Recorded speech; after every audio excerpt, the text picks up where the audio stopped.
বাগিচা হয় এইখন ৰঙাগড়া চাহ বাগিচা হয়। ইয়াত দেখিবলৈ পাইছে এটা অভিযোগ উত্থাপন হৈছে এগৰাকী শ্ৰমিকক ইয়াৰ যিগৰাকী পৰিচালক আছে পৰিচালকে অশ্লীল প্ৰস্তাৱ দিছে বুলি ইতিমধ্যে চৰ্চা চলিছে, কিমান সঁচা কিমান? হয়, সেইটো সম্পূৰ্ণ সত্য কথা।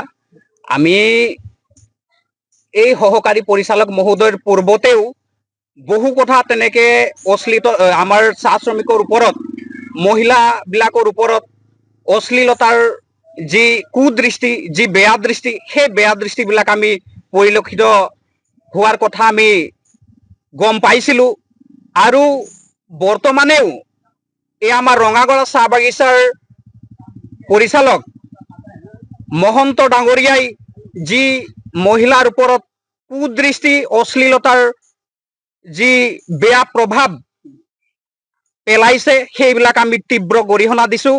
আমি অসম চাহ জনজাতি ছাত্ৰ সন্থাই এই মেনেজাৰৰ ওপৰত বিহিত আৰু কঠোৰতকৈও কঠোৰ শাস্তি প্ৰদান কৰিব লাগে বুলি পেলাই আমি নগাঁও জিলাৰ প্ৰশাসন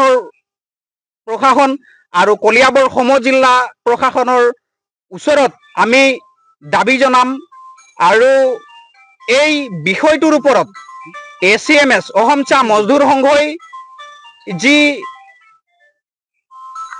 এই কাৰ্যসূচী ল'লে, কাৰ্যসূচী মানে এনেধৰণৰ যে ইয়াক বোলে আমাৰ ৰঙাগড়া চাহ বাগিচাৰ পৰা ট্ৰান্সফাৰ কৰি অন্য এক বাগিচাত প্ৰেৰণ কৰিব। তো আমাৰ চাহ শ্ৰমিক মহিলাৰ ওপৰত এনে অত্যাচাৰ, এনে ঘৃণনামূলক অত্যাচাৰ, বেয়া কুদৃষ্টি আমাৰ মহিলাবিলাকৰ ওপৰত পেলাই যেনেধৰণৰ মানে ACMS ইয়াৰ পৰা মেনেজাৰক অন্য এটা জাগাত প্ৰেৰণ কৰিছে বা অন্য এজেগাত মানে বদলি দিছে, তেনেকে কৰিলে আমাৰ ACMSক আমি মানে ক্ষমা কৰিব নোৱাৰো। আমাৰ মহিলাবিলাকৰ ওপৰত যি ধৰণৰ অত্যাচাৰ কৰিছে সেই অত্যাচাৰৰ প্ৰতিবাদত মেনেজাৰৰ ওপৰত কঠোৰ শাস্তি প্ৰদান কৰিব লাগে বুলি পেলাই আমি অনুৰোধ জনাম আৰু অসম চাহ জনজাতি ছাত্ৰ সন্থাই ইয়াৰ তীব্ৰ গৰিহণা জনাইছো। আপোনাৰ মেনেজাৰজনৰ নামটো কি? মেনেজাৰ কি মহন্ত, দেৱৰঞ্জন মহন্ত।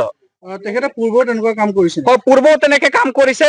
কিন্তু ঘটনাটো দেখিবলৈ পোৱা হৈছে যিহেতু এগৰাকী 17 বছৰীয়া আমি নাবালিকা বুলি ইতিমধ্যে গম পাইছো, সেই ঘটনাটো সম্পূৰ্ণ গাপ দিয়াৰ চেষ্টা কৰিছে নেকি? হয়, সম্পূৰ্ণ। আজি আমি ইয়াত ৰঙাগড় চাহ বাগিচাত আহি পেলাই আমি পৰিলক্ষিত হোৱাত দেখিবলৈ পাইছো আমাৰ ACMSৰ বিষয়ববীয়া যিবিলাক আছিলে তেখেতসকল আমাৰ ৰাইজৰ লগত আলোচনা কৰি পেলাই এই সম্পূৰ্ণ ঘটনাটোক মানে দম কৰিবলৈ চেষ্টা কৰিছে, গতিকে এনে কাৰ্যক আমি ধিক্কাৰ জনাইছো।